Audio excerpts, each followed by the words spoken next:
Hello बच्चों, I am अर्चना चौधरी। हम पढ़ रहे हैं लाइफ प्रोसेस क्लास 10th। आज का टॉपिक है लिम्फ। हमें पता है ह्यूमन बीइंग में क्लोज सर्कुलेटरी सिस्टम मिलता है, मतलब जो ब्लड फ्लो होता है वो आर्टरी और वीन के थ्रू होता है। मतलब सभी न्यूट्रिएंट गैसेस सब डिजोल्व होता है ब्लड के अंदर। तो फिर हर सेल और टिश्यू को कैसे न्यूट्रिएंट मिले? जो आर्टरीज होती हैं, ये आर्टरीज हैं, रेड कलर की आर्टरीज हैं एंड ब्लू कलर की वीन है। जो आर्टरीज हैं वो थिक वॉल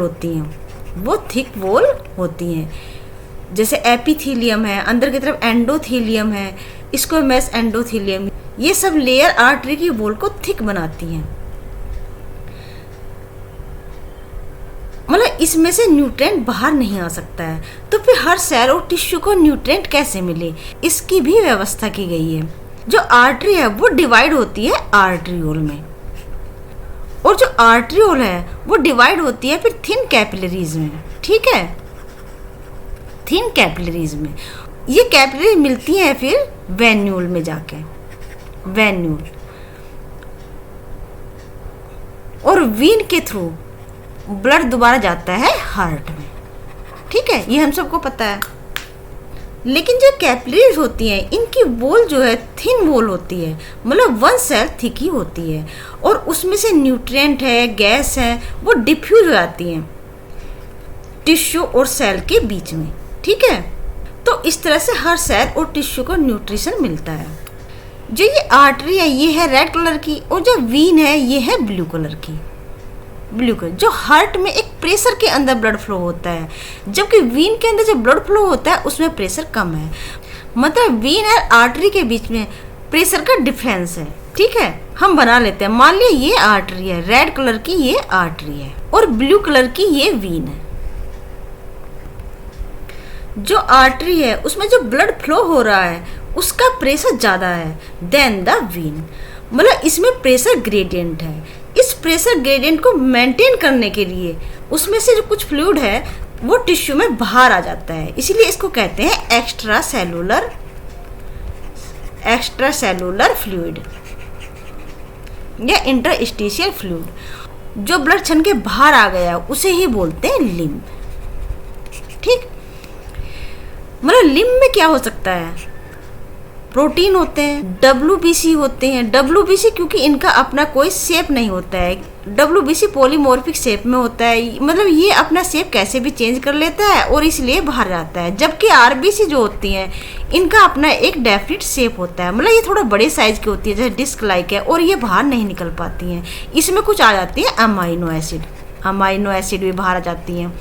कुछ प्रोटीन साइज की होती हैं वो भी बाहर आ जाती हैं, और ये सब मिलके जो न्यूट्रिएंट प्रोवाइड करती हैं टिश्यू को और सेल को। मतलब ये है जैसे इस डायग्राम में दिखाया हुआ है, ये आर्टरियोल है और ये वेन्यूल है। ठीक है, ये आर्टरियो फाइन कैपिलरीज में डिफ्रेंशिएट हो जाती हैं, फाइन कैपिलरीज में बदल जाती हैं, और इन कैपिलरीज के वॉल से जो छनकर आता है, मतलब ये एक सीप की तरह काम करती है। जैसे एक छलनी होती है जिसमें से हम चाय छानते हैं, उसमें जो भी जैसे अदरक के पीछे है, चाय पत्ती है, ये सब ऊपर रह जाता है और बाकी छन जाता है। ठीक है ना, तो छन के जो बाहर आ गया है वो होता है लिम्फ, और बाकी ब्लड लौट जाता है वीन में। लेकिन इसमें बहुत सारा लगभग 10% इंटरस्टिशियल फ्लूइड बच जाता है, और अगर ये कलेक्ट होता रहा तो इस तरह से क्या होगा? टिश्यू तो बस्ट हो जाएगा, टिश्यू तो फट जाएगा। तो इसकी व्यवस्था की गई है कि इसको किस तरह से बाहर निकाला जाए। तो ये जो कैपिलरी का जाल इसमें मिलता है इसको कहते हैं लिम्फेटिक कैपिलरीज।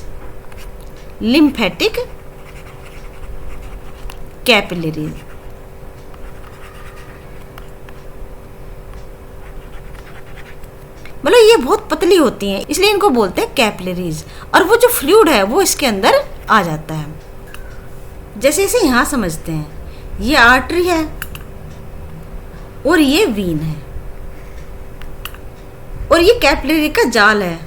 जो फ्लूइड छन के बाहर आ गया था वो आ जाता है लिम्फेटिक कैपिलरीज में।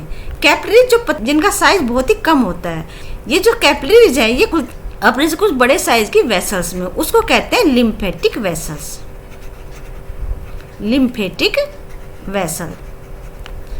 और लिम्फेटिक वेसल्स, कई सारी लिम्फेटिक वेसल्स खुलती हैं जाके लिम्फेटिक डक्ट में। ठीक है। और कई सारी लिम्फेटिक डक्ट बनाती हैं एक नोड। उसमें जो लिम्फ कलेक्ट होता है उसे देखा जाता है इसमें कोई जर्म्स तो नहीं है, डब्ल्यूबीसी चेक करती है इसमें कोई जर्म तो नहीं है, और उसे किल किया जाता है। उसके बाद उसको भेज दिया जाता है वीन में, ठीक है। और वीन से ही सारा लिम्फ जाता है हार्ट में, ठीक है। इस तरह से इसका यूनिडायरेक्शनल वे होता है, मतलब ये बॉडी से हार्ट की ओर ही फ्लो होता है। मतलब ये आपको समझ में आया होगा। आर्टरी में ऑक्सीजनेटेड ब्लड फ्लो होता है और वीन में डीऑक्सीजनेटेड ब्लड होता है। इनके बीच में होता है प्रेशर ग्रेडियंट, इनमें प्रेशर का अंतर होता है। आर्टरी में हाई प्रेशर के अंदर ब्लड फ्लो होता है, जबकि वीन में लो प्रेशर का ब्लड फ्लो होता है। इस प्रेशर को मेंटेन करने के लिए इसमें से कुछ मटेरियल को छानना पड़ता है, उसको कहते हैं लिम्फ, उसको कहते हैं लिम्फ। आपको पता है आर्टरी और वीनोल के बीच में जो कनेक्शन का काम करते हैं वो होती है कैपिलरीज, और कैपिलरी में छन के जो ब्लड आ गया वो उसको कहते हैं लिम्फ। लिम्फ में क्या होते हैं, कुछ छोटे प्रोटीन होते हैं, क्योंकि बड़े साइज के प्रोटीन छन नहीं पाते, कुछ अमाइनो एसिड होते हैं, कुछ वाटर होता है, और जो गैस है वो डिफ्यूज होकर बाहर आ जाती है। इस तरह सभी टिश्यू और सेल को न्यूट्रिएंट मिलता है। लेकिन अगर ये लिम्फ इकट्ठा होता रहे तो बहुत बड़ी समस्या हो जाएगी, है ना। जैसे एक बीमारी है एलिफेंटियासिस,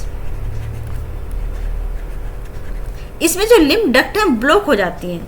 ये बीमारी होती है वुचरेरिया वॉर्म की वजह से, और लिम्फ इकट्ठा होने की वजह से पैर हो जाता है एलिफेंट के लाइक, इसलिए इस बीमारी को बोलते हैं एलिफेंटियासिस।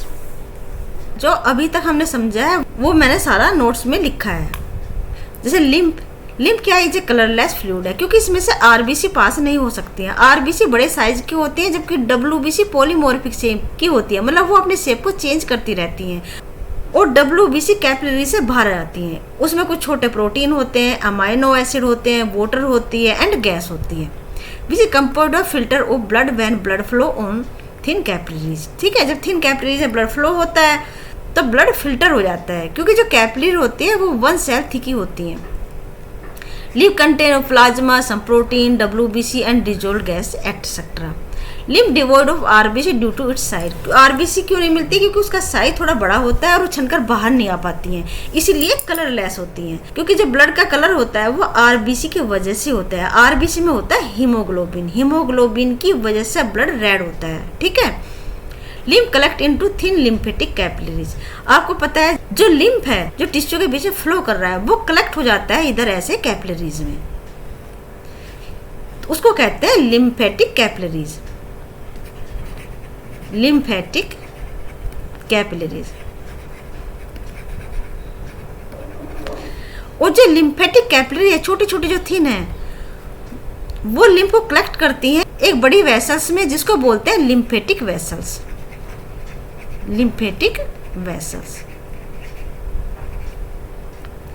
मतलब आपको समझ में आया होगा कि ये बहुत थिन होती है, कैपिलरी मतलब बहुत पतली पतली होती हैं, उससे बड़ी होती है लिम्फेटिक वेसल्स, और बहुत सारी लिम्फेटिक वेसल्स मिलकर बनाती है लिम्फेटिक डक्ट। मतलब इसका साइज और भी बड़ा हो जाता है, ठीक है। और बहुत सारी लिम्फेटिक डक्ट मिलकर बना लेती हैं नोड, जिसमें सारा लिम्फ इकट्ठा हो जाता है, और इसमें डब्ल्यूबीसी फिर जर्म्स को किल करती है और उस ब्लड को भेज दिया जाता है वीन में, ठीक है। मतलब आफ्टर सारा ब्लड कलेक्ट होकर आता है वीन्स के अंदर, ठीक है। और वीन्स कहाँ लेके जाता है ब्लड को, हार्ट में।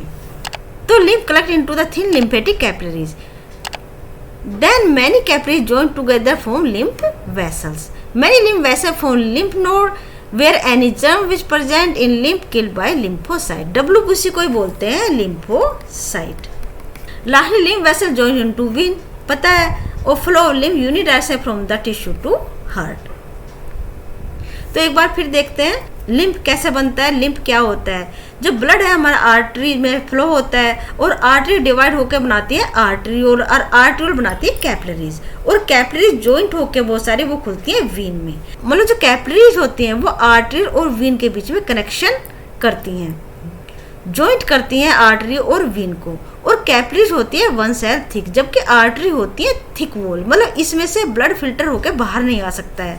लेकिन हर सेल को न्यूट्रिशन प्रोवाइड करने के लिए इन कैपिलरी में से ब्लड छन जाता है, ब्लड छन के बाहर आ जाता है, जो सेल के बीच बीच में होता है, जो सेल के बीच बीच में फ्लो होता है, टिश्यू के बीच बीच में फ्लो होता है, इसलिए इसको कहते हैं एक्स्ट्रा सेलुलर। एक्स्ट्रा मतलब बाहर, और ये टिश्यू को न्यूट्रिएंट प्रोवाइड करता है, जिसमें लिम्फ में छन के आ जाते हैं कुछ प्रोटीन, कुछ अमीनो एसिड, कुछ वाटर, कुछ गैस, तो ये सब छन के आ जाते हैं, ये टिश्यू को न्यूट्रिशन प्रोवाइड करते हैं। उसके बाद क्योंकि आर्टरी और वेन के साथ साथ कुछ वेसल्स और भी पूरी बॉडी में पाई जाती हैं, वो होती है लिम्फेटिक कैपिलरीज, और ये लिम्फ आ जाता है लिम्फेटिक कैपिलरीज में। लिम्फेटिक कैपिलरी बनाती है लिम्फेटिक वेसल्स मिलकर बनाती है लिम्फेटिक डक्ट, और फिर ये एक नोड में इकट्ठा हो जाता है, नोड से फिर ये वीन में, और वीन से फिर हार्ट में।